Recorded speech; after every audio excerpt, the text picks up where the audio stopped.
said, I'm done. Done with this life. I'm done with this life. This, to be honest, this was the last thing on my checklist. I had done everything else except for try the Lord. I remember telling God, if you will heal me of these things, I'll be your servant. So recently, 5 years later from my salvation, I read the story of the leper. And this is my testimony. This leper had the worst case of leprosy. And there's two kinds of leprosy. One was just an outward rash. That was the lesser of the two. And then there was another one that was so severe it would actually eat you until your bones were exposed. Very painful.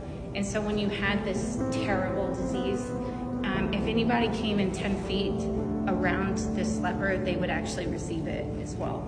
And so these lepers were thrown out of the community to live on their own and to be isolated from society and live this terminal disease until their death, until they died on a hill somewhere. Jesus at this point had not made this miracle. He had not healed someone yet of leprosy, and nobody would take him to Jesus because he had leprosy and because they weren't sure if Jesus could even do it. He traveled with this severe case of leprosy to Jesus and said, if you'll do this for me, if you're willing to do this for me. And Jesus said, I am willing.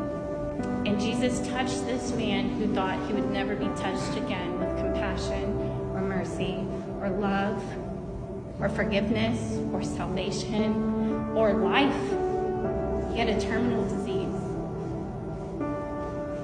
That was me 5 years ago. I was the one casted out of the community, living an isolated life in sin. And I was one of the most severe cases. But Jesus had compassion and he touched me and said, I am willing to heal you. Now, let me tell you something that I learned about this story that gave me so much joy. This leper knew that Jesus had the power to save. He knew he had the power to save. That's why he did the traveling with this severe disease, this terminal disease. But he didn't know if he loved him enough to save him. And that was me 5 years ago. I didn't know if Jesus could love me enough to do that, but he did.